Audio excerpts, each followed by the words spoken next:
Muy buenas tardes a todas y a todos. Bienvenidos, bienvenidas a esta sesión clínica. Qué gusto verles y tenerles nuevamente con nosotros en este espacio. Saludos a todos los que nos acompañan de los diversos países. Saludos a Paraguay, a Colombia, a Panamá, Argentina, Uruguay, Costa Rica. Muchas gracias por acompañarnos, por supuesto, a los que nos acompañan en los diferentes estados de la República Mexicana. Muchas gracias por su presencia. Y bueno, pues como siempre, a nombre de la Facultad de Psicología de la UNAM, les vamos a dar la más cordial bienvenida a esta, nuestra cuarta ya sesión clínica, con el gusto de tener invitadas muy, muy especiales que en un momento el doctor José Luis y la maestra Diana Seck nos presentarán. Antes de ello, recordarles la dinámica que seguimos en nuestras sesiones, informarles que la sesión está siendo grabada y transmitida vía Facebook para fines de difusión. Entonces, pues recordar el tener cuidado con los datos que compartimos en el chat, no compartir datos personales. Nosotros no les estaremos pidiendo ningún dato personal en ningún momento, entonces para que tengamos cuidado con ello. Recordarles también que sus micrófonos se van a encontrar silenciados durante la exposición y al final de la misma tendremos el espacio de preguntas, comentarios que siempre tenemos y les animamos a hacer, ya sea en el chat o de viva voz una vez que termine la exposición y que les podamos habilitar los micrófonos. Les agradecemos mucho su asistencia nuevamente. Y bueno, pues sin más, le voy a dar la palabra a nuestro querido amigo José Luis Vázquez, a quien además aprovecho para felicitar porque el día de ayer fue su cumpleaños, entonces está de festejo también. Muchas felicidades, José Luis. Y pues adelante con el mensaje por parte de la CICAT. Gracias.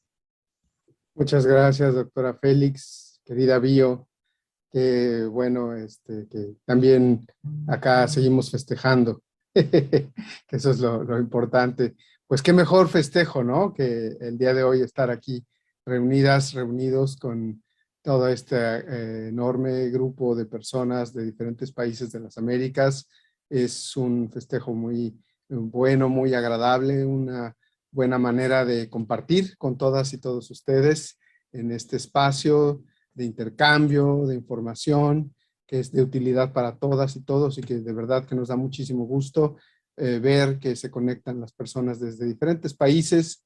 Ya mencionabas tú algunos de los que están conectados y es muy importante hacer notar que, bueno, a lo largo de los países de las Américas y también en algunas ocasiones nos han acompañado personas de fuera del continente de las Américas, pues existe este interés por parte de saber cómo ayudar mejor a las personas con problemas por consumo de sustancias. Es nuestra prioridad, es nuestro deseo, es lo que nosotros estamos llevando a cabo en términos del trabajo que realizamos cotidianamente y que sin duda que pues es muy importante mantener todo el enfoque hacia cómo manejarnos mejor en lo práctico, en lo que se va entregando a las personas en los servicios clínicos. Definitivamente lo que nos permita mejorar nuestras capacidades, nuestros conocimientos y también tener una mejor actitud, ser más empáticos hacia las personas con problemas de salud en general, de salud mental y en particular de problemas por consumo de sustancias. Fundamentalmente, enfóquense en todas las oportunidades que ustedes tienen. Varias de las personas que nos acompañan, la mayoría, ya han estado participando en nuestro curso por internet de UTC para profesionales de la salud. Y bueno, pues este curso es una parte, esta posibilidad que tenemos es una de las actividades, una parte de lo que desarrollamos, sin duda que en conjunto con la Facultad de Psicología de la UNAM. Así que agradecemos nuevamente a la Facultad de Psicología. Ya saben ustedes que detrás de lo que vemos hoy aquí en la cara pública, pues en realidad hay todo este equipo que ustedes están viendo aquí en el fondo, detrás, para que en la pantalla son los que permiten ayudar, son las personas que permiten desarrollar todas las actividades y que ustedes están constantemente en comunicación, los correos electrónicos, la información, la coordinación de estas actividades, todos los detallitos son los que ponen las calles, asfaltan las avenidas informáticas para que podamos tener estas sesiones como la del día de hoy y que sin duda que nos permiten tener buenos resultados y tener todas estas posibilidades de dar más información hacia los países, hacia donde nos interesa estar definitivamente presentes, hacer una diferencia para tener mejores resultados. Y bueno, agradecemos particularmente a la doctora Silvia Morales Chainé y todo este destacado equipo de profesionales que ayudan mucho a tener los buenos resultados que tenemos el día de hoy. Así que a nombre de la Unidad de Reducción de la Demanda de la CICAD, la jefa Jimena Kalavsky, a nombre de la Secretaría Ejecutiva de la CICAD, del embajador Adam Nam, pues les damos una más cordial bienvenida a todos los países, a todas las personas.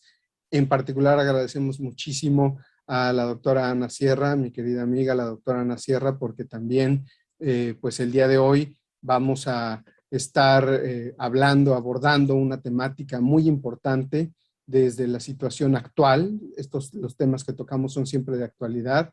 El día de hoy tenemos un caso en particular diferente a lo que hemos abordado en las sesiones anteriores, porque siempre en la sesión hemos abordado una persona que está recibiendo atención clínica en su país, dentro de su red, con las características y con las capacidades que existen en los países. El día de hoy se va a hablar de una persona migrante. Ustedes ya conocen el caso clínico, ya vieron el resumen en la página de ISOP, o ustedes lo recibieron también por correo electrónico o por alguna mensajería. Y bueno, esta persona migrante pues recibió atención en uno de los servicios clínicos que se otorgan acá en Washington, D.C., a través de Ana Sierra Counseling, donde la doctora Ana Sierra pues tiene también un equipo de profesionales que le ayudan, y que tuve la fortuna de conocer entre este equipo de profesionales a una profesional que también se destaca por su capacidad, su experiencia, su forma de abordar la problemática y ayudarle a las personas, que es en este caso Juliana Sabloch, que va a ser muy importante que nos hable el día de hoy acerca de toda la temática y de todo lo que se realizó con la persona del caso del día de hoy. Fundamental que recordemos que las personas migrantes, la población migrante particularmente hispanohablante, latina, como se le conoce acá en los Estados Unidos, bueno, pues tiene también una presencia muy numerosa y requiere atención especializada bilingüe, como la que recibe en los servicios de Ana Sierra y a través de Juliana, por ejemplo, o las otras personas que están formando este equipo, y que además requieren toda una parte de interculturalidad que debe de atenderse de manera muy sensible, muy específica, muy puntual, porque sin duda que es una persona o un conjunto de personas que han salido de su nicho, de donde son, de donde están, y se mueven, se mudan, se van hacia otro lugar, migran por diferentes razones, por diferentes motivos, y siempre que haya la necesidad de tener esta atención clínica, pues qué mejor que contar con servicios de calidad y profesionales que son capaces de entender la situación, la problemática, y de buscar, por supuesto, la oportunidad de tener mejores condiciones de salud. Así que vamos a estar muy atentos el día de hoy. Yo no voy a poder quedarme hasta toda la parte final de la sesión, pero sin duda que vamos a estar muy pendientes. Voy a estar de todas formas conectado, escuchando lo que se menciona y las sesiones de preguntas y respuestas.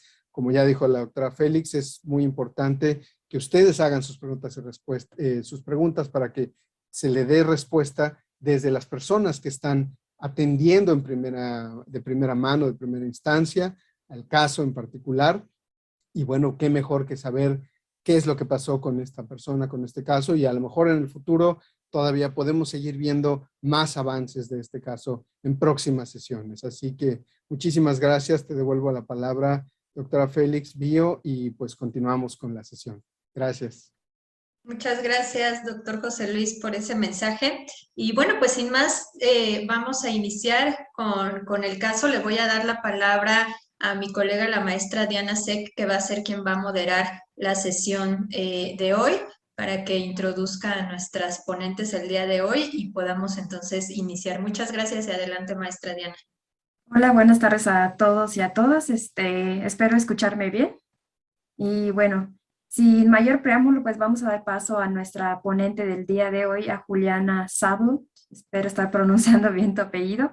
Y Juliana es estudiante de la Escuela de Psicología de Chicago y como bien comentaba el doctor José Luis, es pasante en la consultoría de Ana Sierra. Entonces, sin mayor preámbulo, Juliana, te doy la palabra. Muchas gracias, Diana. No sé si la doctora Sierra quiere empezar antes de que yo empiece el caso. Sí. Adelante, doctora. Gracias. Muchas gracias por tenernos aquí hoy día. Estamos muy emocionadas de poder compartir con ustedes este caso. El consultorio mío radica aquí en Washington, D.C. y servimos el área del metro, el metro área, Virginia, Maryland y Washington, D.C. El 99% de nuestros casos básicamente son personas de inmigrantes recientes. Y tenemos servicios de psicoterapia, consultoría y también ayudamos en los procesos migratorios, completando evaluaciones de para casos de inmigración. Tengo el gusto de estar trabajando ya con Juliana casi un año ya, unos 8 meses, 9 meses por ahí, y están en buenas manos. Ella ha tomado este caso con un buen ojo clínico y bastante aprendizaje durante el proceso. Pero este es el típico cliente que nosotros usualmente atendemos en nuestros consultorios. Así que tenemos mucha experiencia en este tipo de casos, ¿no?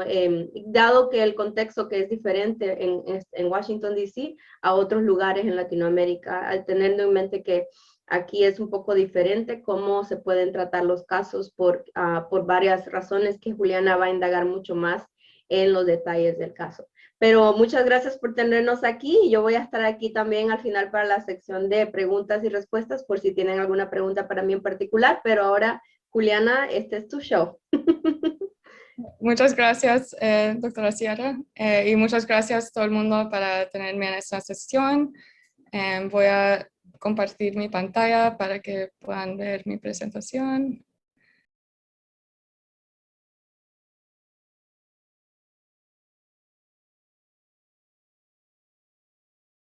Buenas tardes todo el mundo. Me llamo Juliana Sabolch. También los agradezco para tenerme aquí en esta sesión. Como mencionaron antes, en este momento soy un estudiante de la Escuela de Chicago en Washington, D.C. y también soy pasante en la consejería de Ana Sierra, la doctora Ana Sierra. Entonces, hoy voy a estar presentando un caso clínico que tengo en este momento sobre la cliente que se llama Verónica. Verónica es una mujer heterosexual de 21 años de origen salvadoreño. En este momento es una estudiante de asistente médico y también trabaja como niñera. En este momento, Verónica se encuentra en una etapa de mantenimiento donde deja de consumir sustancias.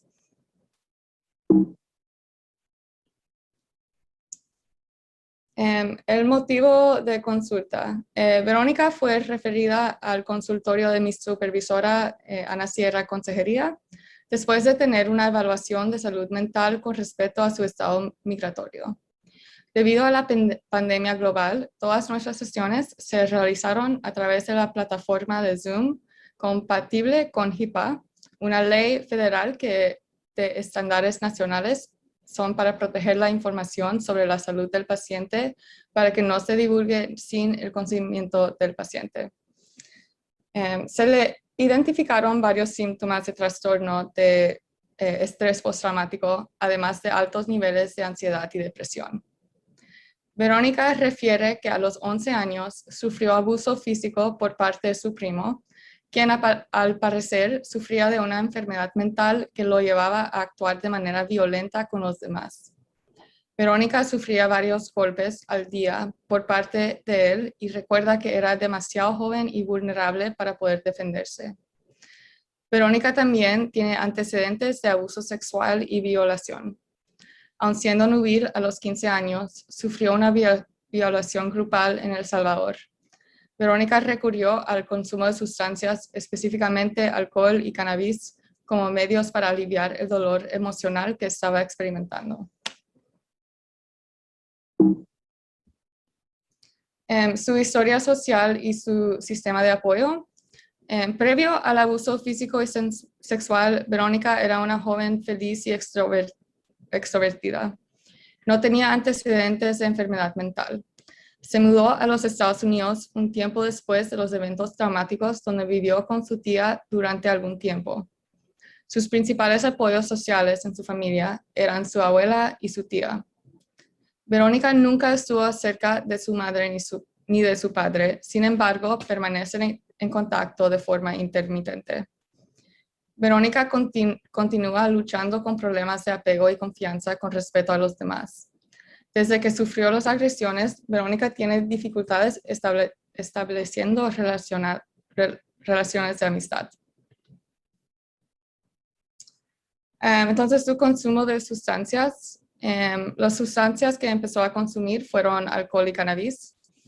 Ella tuvo historial de uso de alcohol y cannabis diariamente por 2 años, desde como los 15 a los 17 años. El patrón de consumo era diario y lo consumía tanto que era hasta el punto que no se acordaba de sus acciones. Las consecuencias asociadas fueron que se puso muy vulnerable a situaciones de riesgo en fiestas, problemas con sus relaciones de familia y amistades, y también tuvo notas bajas en su escuela. La literatura en los adolescentes y el uso de sustancias ha demostrado una fuerte correlación entre el abuso de sustancias y experiencias de violencia y abuso sexual a temprana edad. Entonces, su estado de mantenimiento. Una vez que Verónica tuvo la oportunidad de mudarse a Estados Unidos, el cambio del ambiente y el acceso limitado la motivaron a dejar de abusar de sustancias. La adolescencia es una época de gran desarrollo del cerebro, en particular aquellas áreas asociadas con la madurez, el autocontrol y la toma de decisiones. Esa falta de desarrollo completo en el cerebro de los adolescentes explica una variedad de comportamientos en los adolescentes, como acciones arriesgados y impulsivos. Buscan una gratificación inmediata sin tener en cuenta ni tener un conocimiento completo de las consecuencias a largo plazo. Cuando los adolescentes experimentan con las drogas, obtienen una gratificación inmediata y la buscan repetidamente. Entonces, unas estrategias de cómo lidiar sus síntomas de trauma previos de empezar la terapia fueron: recurrió al uso de sustancias como un medio para aliviar el dolor. También, casi al mismo tiempo que comenzó a consumir alcohol y cannabis, también comenzó a autolesionarse como una forma de disociarse de la realidad que estaba viviendo. Actualmente tiene estrategias diferentes de cómo lidiar estos síntomas, que son comunicar sus sentimientos durante la terapia, también toma medicamentos como indicado, usa la música como una forma de transmitir emociones y también escribe en su diario su estado de ánimo.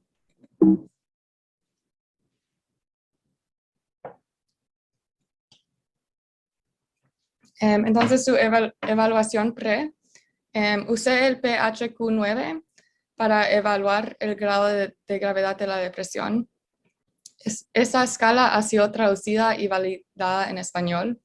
Esta prueba consiste de 9 preguntas sobre el estado emocional. Un mes de que se realizara esta evaluación, Verónica comenzó a tomar 40 miligramos de un antidepresivo recetado por su médico de atención primaria para tratar su ansiedad y depresión. Según el Servicio Nacional de Salud, el antidepresivo, conocido como inhibidor selectivo de la recaptación de serotonina, este medicamento se usa para tratar la ansiedad y la depresión y puede tardar entre 4 y 6 semanas en sentir un efecto completo. El GAD, que significa Trastorno de Ansiedad Generalizada, es una escala de autoevaluación de 7 preguntas que se utiliza para detectar la ansiedad de los adultos. Esta escala también ha sido traducida y validada al español. Aquí puedes ver la interpretación en las 2 pruebas.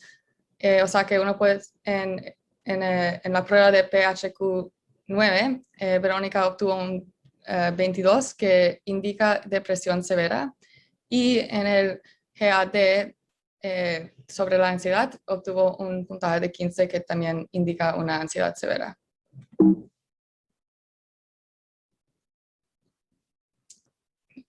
Entonces, la relación y enfoque terapéutica. Con Verónica tuve que considerar el origen cultural y el social del cliente. Entonces, se han utilizado varios enfoques y técnicas terapéuticas eficaces cuando se trabaja con sobrevivientes de trauma. Proveniente principalmente de una perspectiva cognitiva conductual focalizada en el trauma, utilicé el método como una técnica complementaria a mi enfoque cuando trabajaba con Verónica. Al dar forma a mi enfoque terapéutico, tuve que considerar los antecedentes culturales y sociales del cliente. Establecer una buena relación y confianza fueron mis objetivos principales cuando comencé a trabajar con Verónica. Para mí era muy importante recordar que cuando trabajaba con un cliente que ha experimentado traumas graves y múltiples, el material del trauma no saldría a la superficie hasta que se estableciera una relación terapeuta y confianza entre la cliente y yo. Elegí utilizar la teoría de un modelo de etapa específica, integrando también técnicas cognitivo-conductuales. Herman, en 1997, se refiere al modelo de etapa específica como un modelo que consiste en 3 etapas. La primera etapa es establecer la seguridad y estabilización del cliente. Esto se refiere a las necesidades básicas que los humanos deben satisfacer antes de comenzar la recuperación o la autoexploración. El trauma puede causar desempoderamiento y desconexión. Para combatir estos sentimientos, el consejero debe permitir que la clienta dirija el espacio terapéutico. Esto puede crear un efecto de empoderamiento dentro del cliente en un momento en el que se siente desamparado y desesperado. En nuestra primera sesión de reunión y recopilación de información de antecedentes de Verónica, era evidente que estaba inhibida, distante y desanimada. El enfoque de la sesión debe ser al ritmo de la cliente, para que ella tuviera una sensación de control sobre sus emociones y comprendiera que sus problemas no se pueden solucionar en un día, sino que sería un proceso que puede ser incómodo y a veces incluso frustrante. Una vez que se establecieron estas necesidades de seguridad y confianza, pudimos pasar a la siguiente etapa del modelo, que es recordar, explorar y lamentar los traumas pasados. Esta etapa solo puede llegar una vez que la cliente ha desarrollado una relación sólida y de confianza con el consejero. Actualmente, Verónica y yo estamos empezando a entrar esta etapa. Ella es capaz de decirme lo que ocurrió a nivel superficial sin proporcionar muchos detalles sobre sus traumas y a menudo elige cambiar el tema. Es evidente que tomará más tiempo para que ella pueda confiar, lo que le cuesta mucho dado a su historial. Esta etapa implica centrarse en los problemas pasados del cliente, específicamente los traumas que experimentó y cómo le han estado causando dificultades ahora. Para entrar por completo en esta etapa, es importante que haya establecido mecanismos de afrontamiento saludables y técnicas de relación para controlar los síntomas agudos de depresión y ansiedad. Una vez que mi cliente haya podido establecer con éxito estas técnicas de relajación y afrontamiento, podemos pasar al recuerdo de los traumas.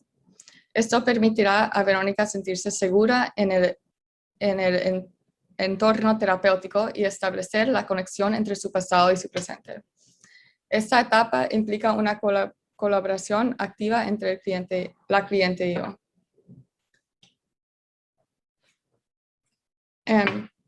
La etapa final de este modelo es la etapa de reconexión. Aquí es donde el cliente tendrá las habilidades para reconciliarse con sus experiencias pasadas y repudiar aspectos del trauma que ha estado viviendo desde entonces. De varias maneras, esto será en última instancia similar a desarrollar una nueva identidad en que se aprende a confiar de nuevo en las personas y a desarrollar relaciones saludables con los demás. Con este trabajo terapéutico, Verónica podrá verse a sí misma como una sobreviviente en lugar de una víctima de trauma. En última instancia, eso le permitirá aumentar su sentido de poder y control a un ritmo saludable y estable. La terapia cognitivo-conductual también será crucial durante este modelo de etapa específica. La terapia cognitivo-conductual se divide en dos componentes, los aspectos cognitivos y los conductuales. La terapia cognitiva aborda los patrones de pensamiento dentro de un cliente que contribuyen a los síntomas de depresión y ansiedad que experimenta. En el caso de Verónica, ella se siente desesperada, desapegada y desconfiada de los demás porque eso es todo lo que ha experimentado en su vida. Al cambiar esos patrones de pensamiento y la imagen distorsionada que ha grabado en su mente, puede desarrollar la fuerza para combatir los síntomas depresivos.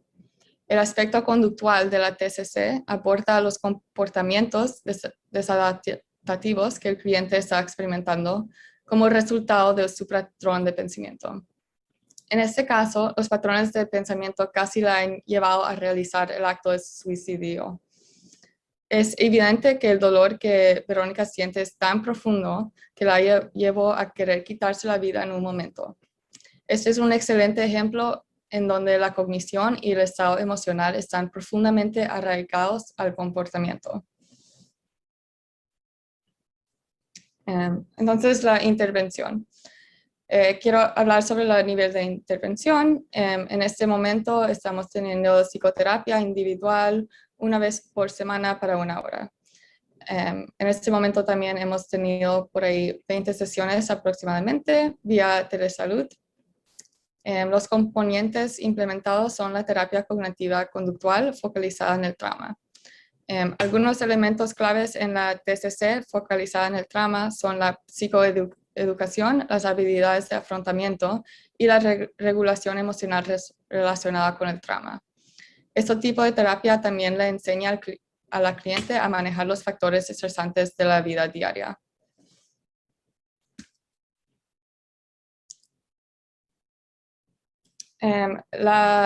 Otras metas de intervención.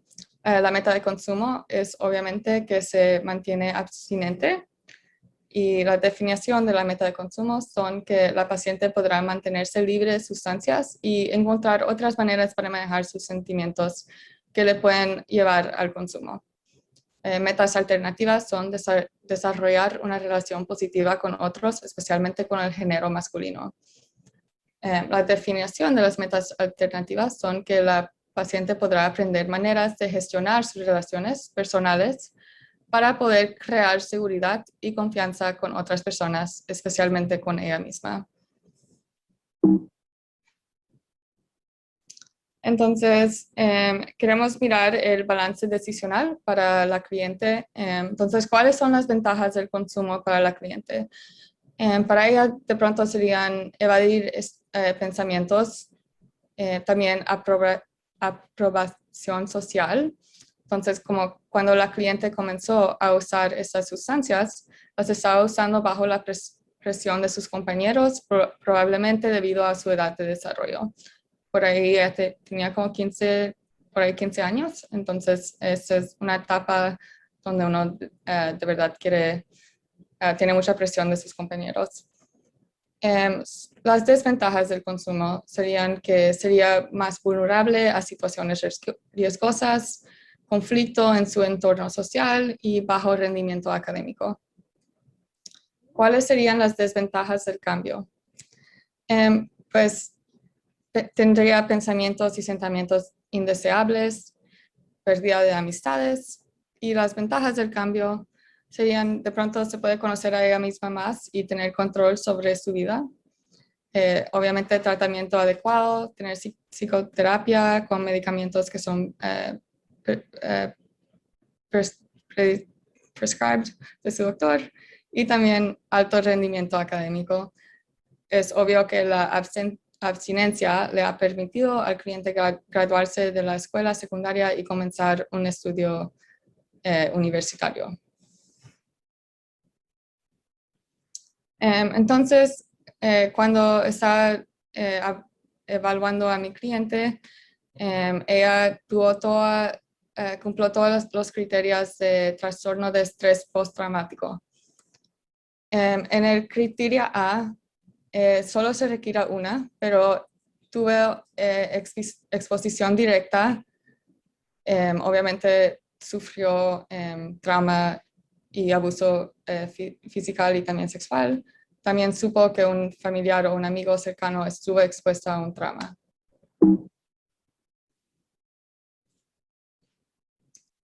Para criterio B también se requiere solo uno. El evento traumático se vuelve a experimentar de manera persistente de las siguientes maneras. Ella cumplió todos estos criterios, donde tuvo recuerdos perturbadores no deseados, tuvo pesadillas, recuerdos, angustia emocional después de la exposición a recuerdos traumáticos, reactividad física después de la exposición a recordarios traumáticos. Criterio C, también solo se requiere uno, evitación de estímulos relacionados con el trauma después del trauma en las siguientes maneras.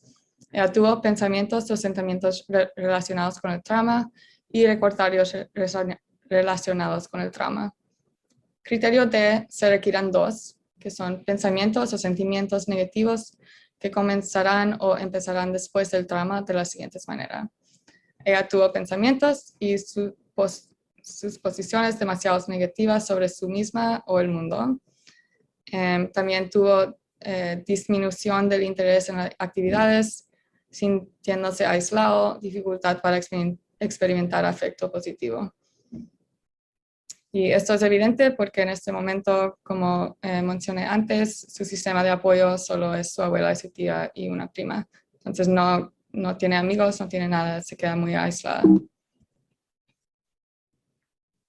Criterio E, se requieren dos, excitación y reactividad relacionadas con el trauma que comenzarán o empezarán después del trauma de las siguientes maneras. Irritabilidad o agresión, comportamiento peligroso destructivo, hipervigilancia, dificultad para concentrarse, dificultad para dormir. Tuvo todos esos síntomas cuando empecé a tener psicoterapia con ella. Criterio F, que es obligatorio, que los síntomas duran más de un mes y el cliente cumple con este requisito. Los síntomas han estado presentes durante más de un mes.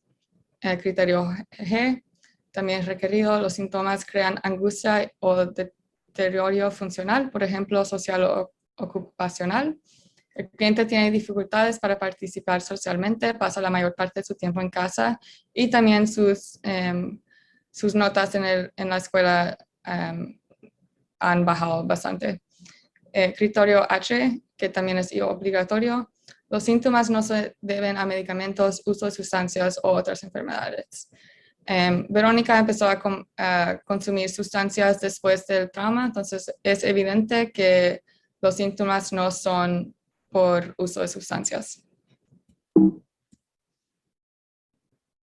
Entonces, los planes de acción. El plan de tratamiento, la meta es que ojalá aprenderá conocimientos precisos sobre abuso sexual, respuestas comunes al trauma y el proceso de tratamiento. También aprenderá conocimientos acerca del uso de sustancias y los riesgos asociados.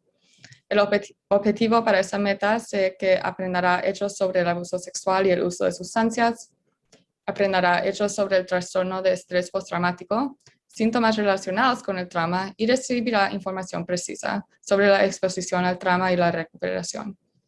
También que se familiarizará con el TCC-FT, modelo y enfoque, y cuestiones culturalmente específicas relacionadas con las creencias sobre el trauma, las adicciones, el tratamiento y el proceso de curación. Para hacer esto, la intervención va a ser terapia cognitivo-conductual centrada en el trauma. Y el método para evaluar ese progreso sería autoevaluación del paciente. La segunda meta es que ojalá desarrollará habilidades para reducir los niveles de excitación fisiológica relacionados con experiencias estresantes y recordatorios de trauma. Aprenderá a monitorear sus deseos de utilizar sustancias. Para esto los objetivos serían aprender a respirar de forma controlada, que actualmente ya ha tenido mucho suceso en hacer eso. También aprenderá a la relajación muscular progresiva, aprenderá técnicas para detener el pensamiento, y la intervención sería igual, terapia cognitivo-conductual centrado en el trauma, y para evaluar el progreso es autoevaluación del paciente. La tercera meta es que desarrollará límites interpersonales y sexuales saludables. Los objetivos para esta meta son que aprenderá las reglas de los límites sexuales. Por ejemplo, poner límites y poder declinar cuando no desea intimidad. También aprenderá habilidades de autoprotección en situaciones que puedan ser riesgosas. También que aprenderá métodos para poder controlar sus reacciones físicas cuando ella desea intimidad con su pareja. Mismo método de terapia es cognitivo-conductual centrado en el trauma, y para evaluar el progreso es autoevaluación del cliente. Entonces, el resumen actual. Actualmente, la paciente se encuentra estable y no reporta ningún uso de sustancias. La paciente siente que su uso fue exploratorio, pero continúa manteniéndose libre de uso. Socialmente, la paciente no tiene amistades cercanas y desea crear relaciones saludables. Ella actualmente se aísla de los demás, pero desea cambiar eso. La paciente también reconoce que sus reacciones físicas y emocionales con otros que provienen del abuso sexual. También reconoce que muchas veces fue el uso de sustancias que le hizo actuar en una manera más riesgosa. Entonces ahora puede reconocer esto en el caso completo. También el uso del medicamento ha llevado a la paciente a sentirse más control de su vida y poder estar presente en terapia y con otras personas. También siente que su estado de ánimo cambió mucho después del uso del medicamento. La paciente tiene metas profesionales que son que quiere continuar su educación y tener un futuro de éxito, que antes cuando empecé en la terapia con ella no tuvo ningún metas profesionales. Entonces he visto un cambio genial. Y eso es todo. Si tienen algunas preguntas. Muchas gracias. Muchas gracias, Juliana. Bueno, te voy a leer algunas preguntas que ya tenemos aquí en el chat. Bueno, una de las preguntas que nos realizan es si hay algún centro que enseñe a estudiantes o psicólogos para dar terapia como un tipo voluntariado. O sea, no sé si se refieren a donde tú te encuentras en este momento. Bueno, en donde ella se encuentra en este momento es en el consultorio mío que radica en Washington, D.C. En realidad, Juliana es pasante, o sea que ella está completando su entrenamiento para completar su maestría, que está a punto de culminar ahorita en un mes y medio. Muchas gracias. Bueno, con respecto a la regulación emocional, nos preguntan que cuál fue la técnica que utilizaste. Fue mucho reconocer emociones, y ella tuvo mucha dificultad reconociendo emociones que estaba sintiendo. Entonces, como cuando comencé con ella, le preguntaba como, ¿cómo te estás sintiendo hoy? Y me contestaba, ay, me estoy sintiendo como blah, como así, como no tiene ninguna emoción. Entonces, para ella entender lo que era una emoción, felicidad o tristeza, era como que no sabía qué estaba sintiendo. Entonces, en escribir en el diario con momentos que se sintió más feliz o más triste, y también aquí es donde fue muy importante usando la música como terapia, porque fue por la música que podía entender más lo que estaba sintiendo. Entonces le preguntaba como, ay, cuéntame una canción que de verdad te gusta en este momento. Entonces ella me daba una canción y lo escuchábamos juntas así sobre telesalud, y le preguntaba, ay, esta canción como, ¿por qué? ¿Qué de esta canción te hace sentir en esta manera? Y era como, ay, pues estás hablando sobre algo que me está... Y así era como le estaba sacando las emociones. Y le ayudó mucho reconocer esas emociones que para bastante tiempo creo que no pudo como entender. Y después de poner esa atención a cómo se estaba sintiendo en algún momento, empezó ya a poder encontrar las emociones mejores. Sí, te Sí, contesté sí, la... sí. Sí, sí, Y, Juliana, muchas antes, gracias. antes de empezar hay que tomar en cuenta también de que como la paciente sufrió ese trauma muy fuerte, ¿verdad? A una edad de desarrollo a los 15 años, sabemos que emocionalmente cuando alguien tiene un trauma de ese tipo en una etapa muy clave de desarrollo, quedan estancadas ahí emocionalmente. Entonces la paciente se presenta mucho más como una adolescente en vez de una mujer de 21 años. Por eso la música, las cosas así como esas intervenciones un poco más para adolescentes funcionan muy bien con ella, por eso mismo. Sí. Muchas gracias por la respuesta. Mario tenía levantada la mano, entonces no sé si quiere exponer su pregunta. Listo, muchas gracias. Muy interesante, muchísimas gracias por la exposición. La duda es, yo soy psicólogo, pero mi corriente es humanista. Entonces, de pronto me hace un poquito de ruido el tema de los objetivos específicos. ¿En qué punto se encontrarían con la conciencia, con el desarrollo de conciencia y el darse cuenta, más allá del logro de metas específicas? Por ejemplo, la reducción del consumo de una sustancia, en fin, ¿en qué punto se encontraría la toma de conciencia con la modificación conductual? Sí, me parece una muy buena pregunta. En el caso de Verónica, pienso que fue algo, afortunadamente, se estaba mudando a los Estados Unidos, entonces pienso que también era no tuvo el acceso al consumo tan fácil, y también el hecho para tener esta consulta inmigratorio que la puso en terapia. Entonces pienso que fue una combinación de sus presiones de sus compañeros que le estaban diciendo de tomar, y era como un uso de sustancias para aliviar estos sentimientos. Pero también cuando empezó a recibir terapia, ella sabía que no quería estar consumiendo alcohol y cannabis, quería encontrar otras maneras para aliviar los dolores. Perdón, doctora, si quieres decir algo. Sí, yo creo, Mario, es muy buena pregunta, ¿no? Y tú dijiste la parte muy, muy interesante clínica, que es así. Tener en cuenta de que una paciente migrante, ¿verdad? Cuando llega, yo soy inmigrante también, llegué aquí a los 14 años. O sea, cuando tú llegas aquí es un shock bastante fuerte que puede hacer cambiar como tu personalidad, puede hacer cambiar tu forma de ver, ya sea que abre oportunidades o causa estrés.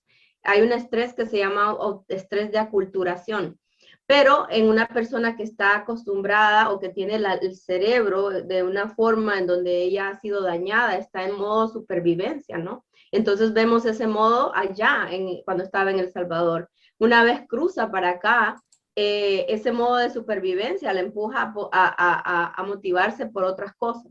O sea que eso, el shock, yo creo, de la aculturación Y también el ver que aquí no podía manejar el sistema como lo manejaba allá, no, aquí le tocó aprender todo.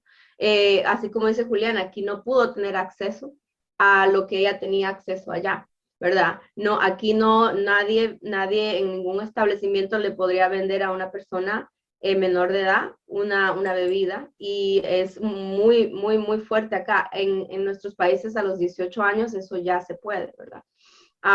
Entonces también es el acceso, el conocer el sistema que la puso abstinente en ese caso. Cuando ella vino recién a la evaluación, ella estaba también en una situación de crisis suicida. Entonces, ella estaba en esa etapa de tratar de sobrevivir, ¿verdad? Y ahí fue cuando se intervino y se le ayudó a encontrar un médico para que pueda obtener medicamento, ¿verdad? Prescrito, en vez de sustancias. Yo creo que eso fue muy clave también, el que ella haya comenzado a tomar un medicamento que balanceaba eso, en vez de encontrar una forma de encontrar sustancias. Muchas gracias, Juliana y doctora. Bueno, vamos a continuar con las preguntas. Muchas gracias, Mario, por la pregunta. Otras de las preguntas que nos realizan es si las estrategias que se están implementando para el aislamiento que ella presenta, ¿no? En el entendido que, pues, por la pandemia, ¿no? Me imagino que ahí a eso va dirigida la pregunta. ¿Qué estrategias se están implementando para el aislamiento que ella presenta? Pues en este momento hemos estado mucho trabajando en cómo poder enfocarse más en cómo ella está sintiendo en ella misma, o sea, que conectar su cerebro a su cuerpo, que en inglés se dice como mindfulness, que es muy evidente en personas que sufren trauma o usan sustancias. No está conectado en eso. Entonces, estrategias de relajación, escuchar música. Ella obviamente, como les estaba diciendo, está muy aislada, no sabe cómo crear relaciones interpersonales, entonces estamos tratando de como entender más una relación saludable. ¿Qué es una relación saludable? Entonces, ella habla mucho sobre su mamá específicamente, pero esa relación no es intermitente y no tiene mucha confianza en gente porque toda su familia como que la dejó así con nada. Entonces, es más enseñar a confiar en ella misma y aprender cómo crear esas relaciones saludables interpersonales. Entonces, eso es lo que estamos trabajando para Ira en ese momento, para mantenerse abstinente. Son técnicas simples como si relajación de músculos, escuchando música, como de verdad conectando la mente con tu cuerpo, porque es muy evidente que esa conexión no estaba ahí con ella. Sí, eso. Sí, muchas gracias, Juliana. Bueno, igual nos comentan aquí en el chat por Fabián si se realizó alguna evaluación en particular para el consumo de sustancias. Entonces, con Verónica, cuando fue referida a la práctica de mi supervisora, la doctora Sierra, fue más para su estado migratorio. Y con eso uno pregunta sobre su consumo de sustancias, pero no es directamente enfocada en el consumo de sustancias. Sí era evidente que tuvo una historia de consumir sustancias, pero cuando presentó ya estaba más en el estado de mantenimiento. Entonces, no sé si la doctora quiere contar más sobre... Sí, no, yo creo que lo que ocurrió en la evaluación, sí se notó que ella admitió que había tenido en El Salvador periodos de tiempo en donde ella estaba abusando lo que es el alcohol y el cannabis, ¿verdad? Entonces, al no encontrar aquí, ¿no? Entonces, por eso se vio en esa situación de crisis. Pero cuando se identificaron esas necesidades, ¿verdad? Se identificó que necesitaba una intervención psicotrópica también, al mismo tiempo la terapia.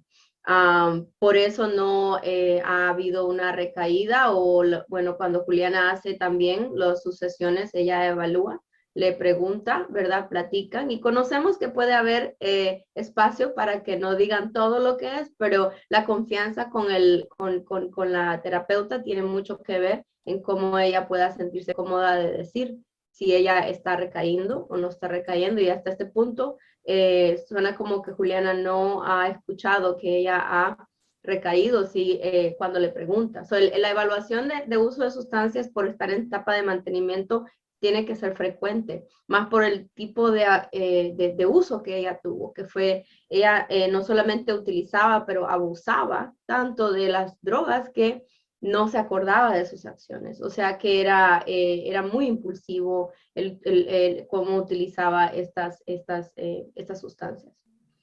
Muchas gracias, doctora.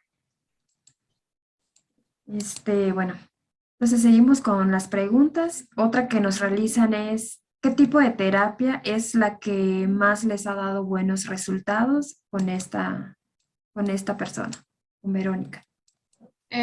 Entonces, en general, con los clientes que tengo en la consejería de la doctora Sierra, usamos la terapia conductiva, ¿cómo se dice?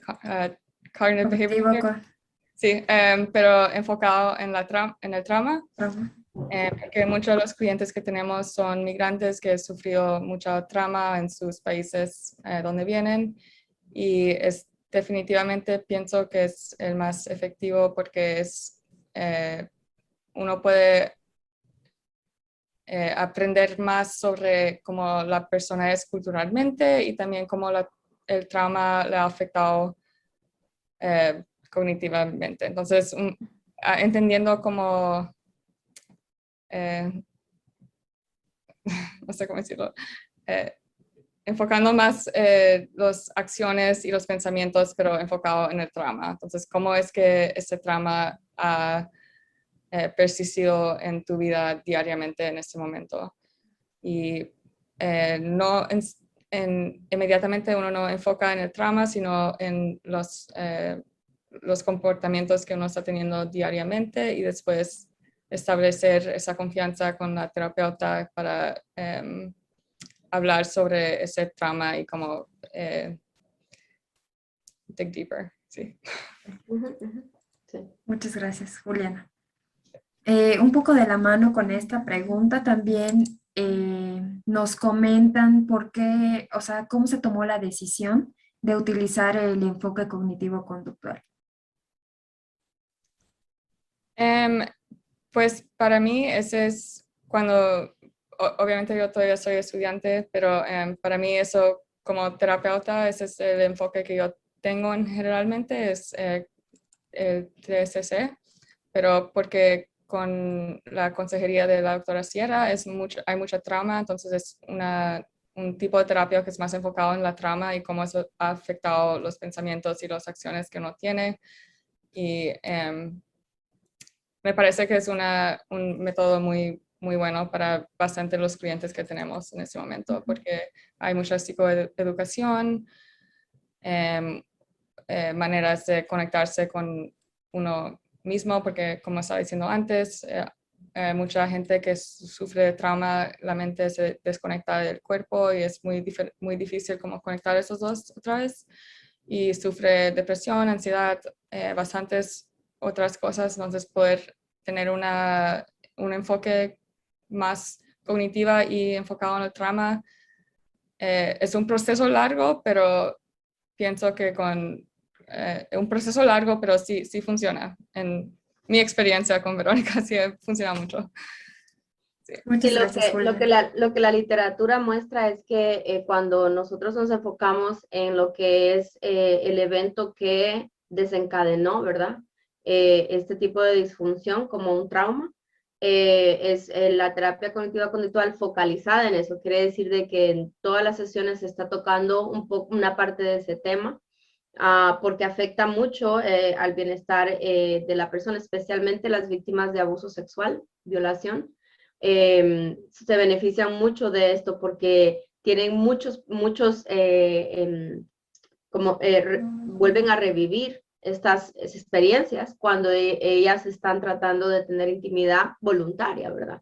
Entonces, el poder empoderarse en esa parte, saber cómo poder manejar eso, y también estar bien consciente de las reacciones físicas y cómo manejar esas reacciones físicas, pero también los pensamientos y sentimientos que vienen por abuso sexual, ¿verdad? El bajo autoestima, todo lo que es la dignidad, todo lo que pierde la persona en una área, en un lugar de desarrollo, ¿no? Que adolescencia están desarrollándose todavía emocional, sexual, ¿no? Mente y físicamente, o sea que es un impacto muy grande. Esto es lo que la literatura apoya mucho, que se puede utilizar, y en la población latina se han hecho estudios con este tipo de terapia en donde ha sido bastante eficiente con las personas. Y vi una pregunta de dónde pueden ver más de esta terapia. Les voy a compartir aquí en la ISUP. Hicimos una presentación acerca de cómo hacer este tipo de terapia en el network de adolescentes. Y les voy a poner aquí el link para que puedan ver un poco más y así pueden aprender un poco más en detalle el modelo. Así que se los voy a pegar aquí en el chat. Así que ahí va.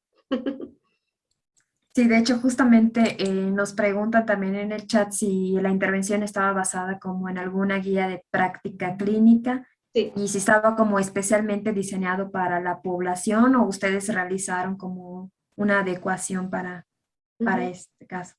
No, sí, la terapia, este tipo de terapia está validada. Hay investigaciones en muchas poblaciones latinas también, varios tipos de adaptaciones, por lo que tenemos ciertos tipos de aspectos que son un poco diferentes a la cultura americana, ¿verdad? Entonces hay adaptaciones a la cultura. Por ejemplo, en lo que es casos con la comunidad latina, la confianza cuesta un poco más, ¿verdad? Porque son personas que cuando llegan aquí no saben con quién confiar, y escuchando todo lo que ha ocurrido en Estados Unidos políticamente en los últimos años, es muy negativo, ¿verdad? Lo que se percibe del sistema. Entonces, tenemos que tener en cuenta cosas extras que los pacientes que son americanos aquí no tienen que tomar en cuenta, ¿verdad? Porque no son algo que les está señalando, ¿verdad? A ellos como personas que deben irse de aquí o personas que no quieren que estén aquí. Hay bastantes aspectos culturales migratorios que se adapta, que esta teoría se adapta para la población latina. Y también me parece muy importante lo que la doctora Sierra dijo, que la confianza fue como para mí la primera meta que tuve que tener para establecer una relación terapéutica con Verónica, porque antes de tener esa relación de confianza fue muy difícil conectar con ella, no quería hablar sobre nada. Entonces, para mí, una de las cosas que hice para que se sentía más cómoda fue que le dejaba a ella hablar y yo escuchaba. Entonces, ella tuvo control sobre la sesión y eso les hizo hacer más cómoda. Y ahí se empezó a abrir más y más y más. Y así empezó la confianza creció más y más. Y desde ahí podemos seguir en la terapia más enfocada en el trauma. Muchas gracias por la aclaración de cómo llevar este enfoque, ¿no? Le voy a dar la palabra a Karina Rojas. Adelante, Karina, puedes activar tu audio. Hola, buenas tardes. ¿Me escuchan? Sí. Sí, te escucho. Gracias. Primero agradecerles por esta conferencia. Me parece que la intervención ha sido muy eficaz, sobre todo en las personas que trabajamos en el área clínica, específicamente con este tipo de casos. Sabemos que muchas veces no es fácil, ¿no? Y que llevar un seguimiento específico de los casos de, por ejemplo, de trastorno de estrés pues lleva tiempo. Tengo 3 cosas enfocadas. Primero, preguntar, no sé si no escuché bien, si habían utilizado algún instrumento en del trastorno de estrés postraumático. Sí, en las evaluaciones que hacemos en la práctica de la doctora Sierra, sí les preguntamos sobre unas preguntas sobre el estrés postraumático para ver dónde caen en su estrés, pero pienso con este cliente, la doctora fue la que la evaluó y no sé. Existe la que es la lista de comprobación de trastorno de estrés postraumático, sus siglas en inglés PTSD, ¿verdad? En donde se hace una evaluación y se los voy a pegar aquí en el chat para que tengan el recurso. Es un instrumento que se utiliza para poder evaluar los tipos de trauma que las personas pueden haber tenido en su vida. Y la primera página es una lista de eventos que se consideran traumáticos para una persona. Y la segunda parte, la página 2 y 3, estamos evaluando los síntomas que está presentando el paciente. Entonces, si ustedes abren ese link, verán al principio dice que los eventos traumáticos que vamos a presentarle, marque sí o no, ¿verdad? Entonces vemos y si la paciente ha marcado muchos sís en esa lista de 15 eventos, movemos a la página 2, en donde la página 2 estamos platicando un poco más de cómo esa sintomología se presenta en el paciente. Recuerdo repetitivo, que están todas las preguntas son congruentes con el diagnóstico del DSM, que es el manual, ¿no? Entonces, ahí hay un caso clínico, usualmente tiene un puntaje de 33 más, o sea que es cuando sumas esas 21 preguntas de la segunda página, tercera página, si tienes un más de 33, se considera que es un caso clínico donde puede haber un estrés postraumático. Claro que esa es la data cuantitativa, pero tenemos también la data cualitativa, ¿verdad? Le preguntamos al paciente un poco más acerca de esos síntomas para saber cómo los está experimentando, qué está sintiendo, cuál es la gravedad de estos sueños repetitivos, qué es lo que sueña también. En el caso de ella, recuerdo que ella soñaba que estaba de nuevo en ese lugar, ¿verdad? Donde ella se había levantado y se dio cuenta de que había habido una violación grupal. Muchas gracias, doctora. Muchas gracias, Karina, por tu pregunta. Y bueno, continuamos con la lista de preguntas que tenemos en el chat. Herminia nos dice, decías que Verónica tiene poca familia y no me quedó claro si te fue posible involucrar a alguien de sus pocos familiares y qué tan fácil te resultó contar con ese apoyo, ¿no? Sin contar con ese apoyo, perdón. Perdón, ¿puedes repetir la pregunta? Sí, lo que pasa es que mencionabas que Verónica tenía poca familia. Entonces nos preguntan si te fue posible involucrar a alguien de esa familia y si no fuera así, ¿qué tan fácil te resultó sin contar con ese apoyo de su familia? Es una buena pregunta. Eso fue algo difícil, ¿sabes? Cuando estaba empezando con ella, porque una de sus metas para la terapia era tener una relación con su mamá. Y escuchando su historia, era muy prevalente que la mamá, ni el papá, ni nadie en la familia de verdad estaban en su vida para nada. Ella quería tener esa relación con su mamá, pero cada vez que hablaba con su mamá, le decía algo que como le destruía sus ánimos. Entonces fue como un conflicto que no quería necesariamente apoyar, que tendría una relación con su mamá, pero tampoco quiero decir que no debería tener una relación con su mamá.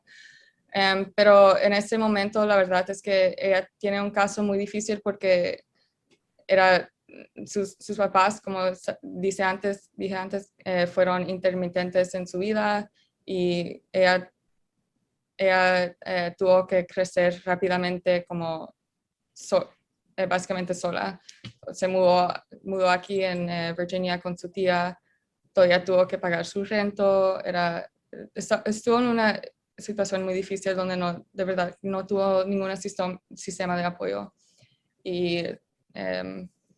Y por eso tampoco es una de las razones que no tiene confianza en nadie. Entonces, es algo que hay un poco de conflicto, porque ella sí habla con su mamá a veces, pero eso es algo que estamos en este momento actualmente tratamos de procesar.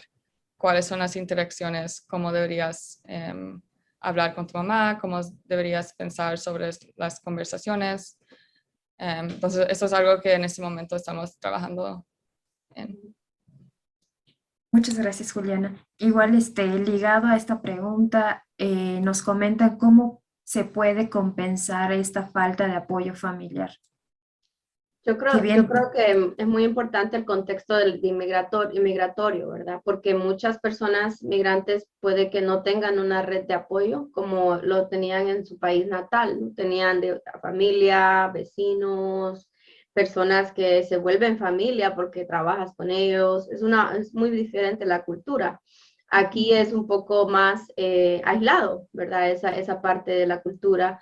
Creo que aquí lo que vale bastante es el contexto de inmigración, ¿verdad? Muchas personas que vienen no tienen ese network, ¿verdad? Esos apoyos. Entonces tienen que buscar esos apoyos, ya sea conectando con personas de la misma etnia, ¿verdad? Digamos, buscas tu comunidad, buscas las personas que tienen algo en común contigo y esas personas se sienten como familiar, ¿verdad? Más fácil confiar en las personas que son como uno que no, ¿verdad? Eso es algo creo que de la naturaleza humana. Y entonces bastantes poblaciones migratorias tienen sus clics, ¿no? De comunidades enteras en donde tú vas a encontrar aquí en Estados Unidos comunidades enteras mexicanas, enteras puertorriqueñas, enteras salvadoreñas, en donde entre ellos crean estos áreas en donde ellos pueden completamente funcionar aún sin aprender el inglés, porque todo es de o mexicano o dominicano o puertorriqueño o salvadoreño. O sea que muchas personas pueden sobrevivir y tener éxito aquí sin aprender inglés porque existe una presencia tan fuerte de la cultura, de específicas culturas, que esa es la forma en que las personas pueden lidiar con ese aislamiento, ¿verdad? Que de un solo tú ya no tienes ninguna familia, ¿verdad? Y llegar aquí. Entonces es algo muy fuerte que muchas personas inmigrantes tienen que volver a rehacer esos lazos. Y eso es algo muy difícil de hacer. Pero es parte porque hay esas comunidades bien cerradas en donde cada quien, aún todos inmigrantes, coreanos, tú vas a ver vietnamíes, tú vas a ver de muchas secciones inmigrantes, rusos, ves todas estas secciones que no es algo solo de nosotros latinoamericanos, es algo creo que global. Muchas gracias, doctora.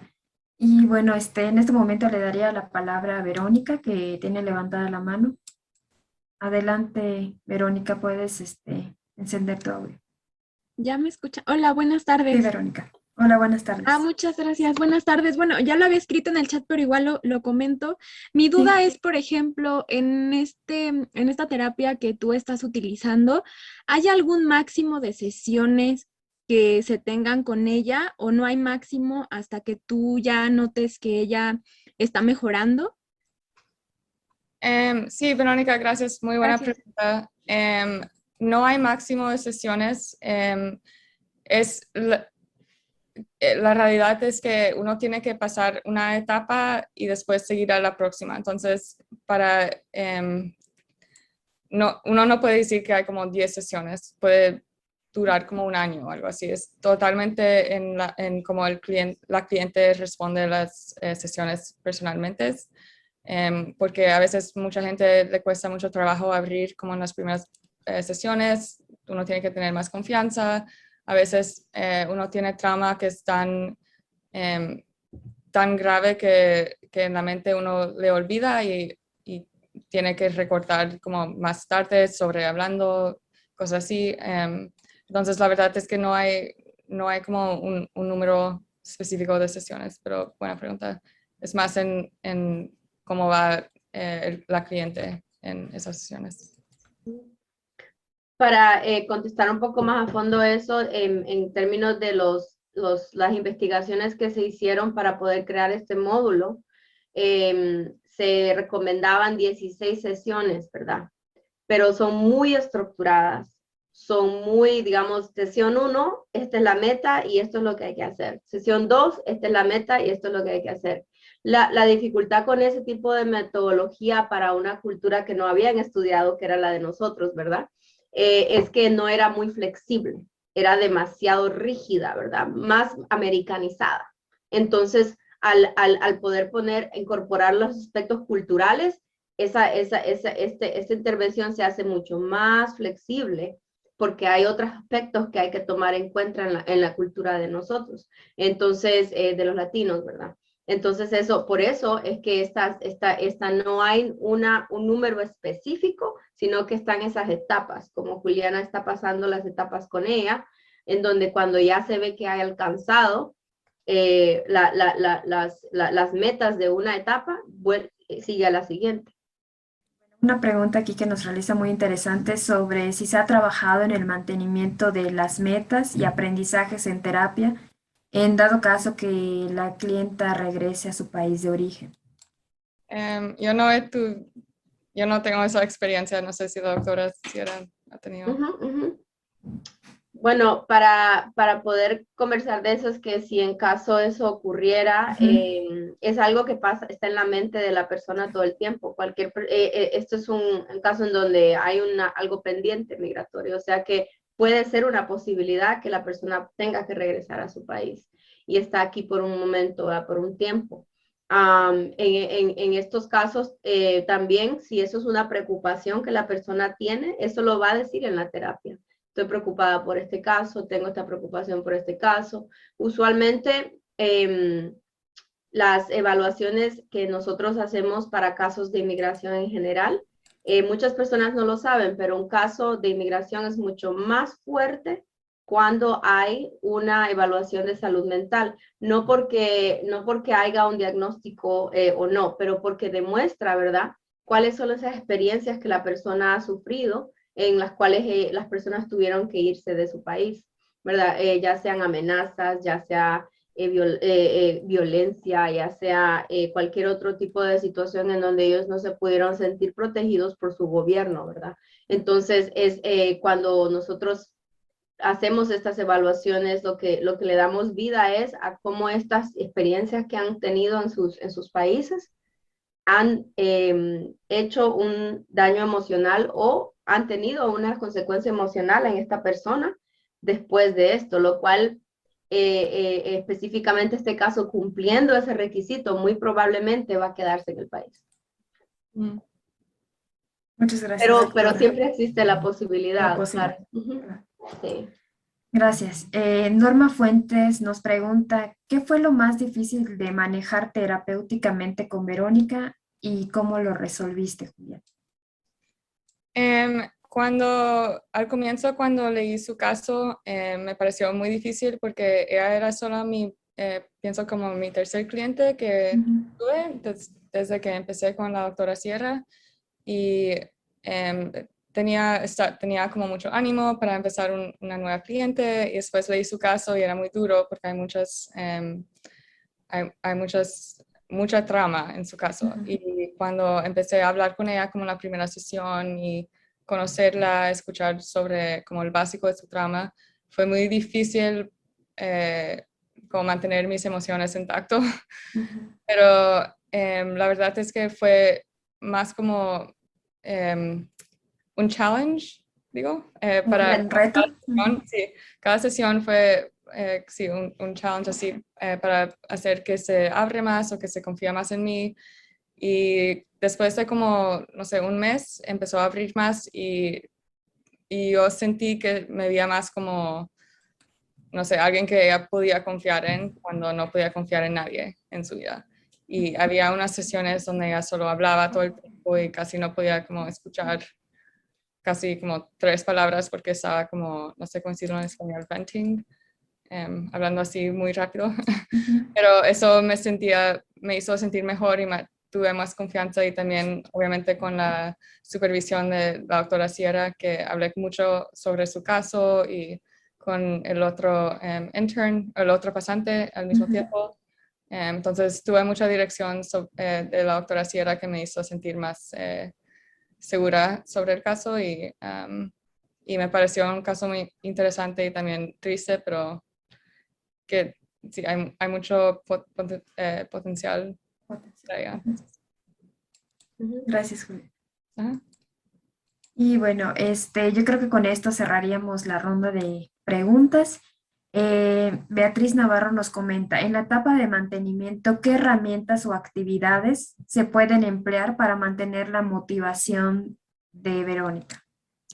Sí, muy buena pregunta también. Entonces, en la etapa de mantenimiento, en general, cuando personas empiezan a entrar a esa etapa, tienen que encontrar otras maneras para manejar estos sentimientos. Se dice en inglés coping mechanisms. Entonces, de pronto anterior, uno se sentía mal o triste, después empieza a abusar de sustancias. Entonces, ¿cómo puedes encontrar otra manera para sentirte mejor sin usar esas sustancias?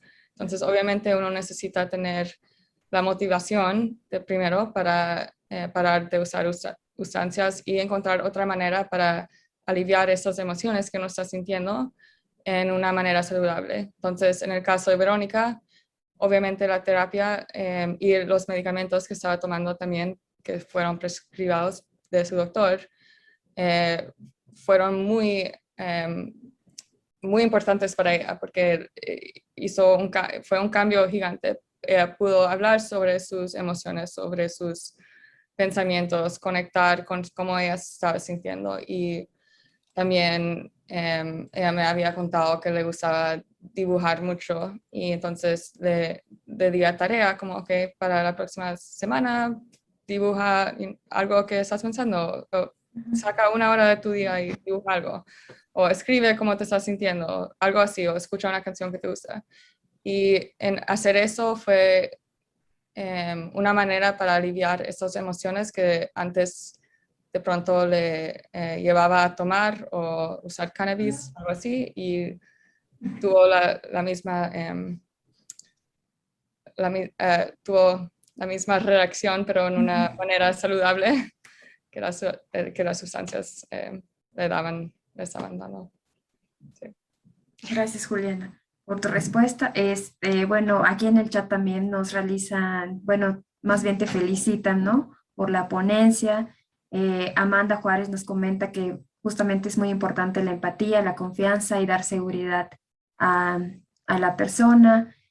Marta nos comenta, muchas gracias por compartir sus conocimientos, permiten tener otra alternativa de intervención que justamente, ¿no? Como lo comentaba el doctor José Luis, en estas sesiones no habíamos abordado un caso como el de Verónica, que tiene varios matices y como tú lo comentas, pues es un caso retador y que justamente se ha ido pues avanzando, ¿no? En la medida que la persona pues ha podido, ¿no? Entonces aquí llueven más felicitaciones, los agradecimientos por compartir pues toda esta información. Y bueno, entonces no me restaría más que agradecerles, Juliana, a ti y a la doctora Sierra por esta ponencia y cederle la palabra en este momento a la doctora Violeta Félix. Muchas gracias, maestra Diana. Muchas gracias, Juliana, y gracias, doctora Sierra, por su participación. Hay muchas preguntas que se quedaron pendientes y que, como siempre, nos comprometemos a abordar y a seguir la discusión en el foro de ISUP. Por ahí ya les pusieron en el chat las ligas, también la liga de este foro donde va a estar la grabación de esta sesión para que la puedan consultar. También en el chat ya les estamos compartiendo el link para las constancias, entonces para que no olviden llenar su asistencia por esa vía. Por ahí también nos preguntan por las constancias anteriores. Les pedimos un poquito de paciencia. Las constancias llevan la firma y la verificación tanto de la Facultad de Psicología como de la CICAD. Entonces tardan un poquito, pero les va a llegar en breve para que tengan paciencia, y cualquier cosa con mucho gusto nos pueden escribir y resolvemos cualquier duda. Y bueno, pues sin más, entonces damos cierre a esta sesión. Doctora Sierra, Juliana, muchísimas gracias por compartirnos este maravilloso trabajo. Creo que ha sido un caso muy, muy interesante y además muy distinto a los que hemos presentado en sesiones anteriores. Un caso bastante complejo que tiene además muchos temas de interés para nuestro público, nuestra audiencia. Ustedes saben que la mayoría de los asistentes que nos acompañan pues son personas latinoamericanas, entonces también muy interesados en el tema de migración y de violencia que se vive también en esta población. Entonces les agradecemos también los recursos que nos han compartido por el chat y pues felicitarles también por el valioso trabajo que están haciendo con la población latina. Muchas felicitaciones también en el chat que ya les estaremos haciendo llegar, y nuevamente muchas gracias, doctora Sierra Juliana, por la participación. Muchas gracias, maestra Diana, por la moderación. Gracias a la CICAT, que ya no está José Luis en este momento con nosotros, pero también les agradecemos mucho, como siempre, su colaboración y les deseamos muy buena tarde a todas y a todos. Muchas gracias.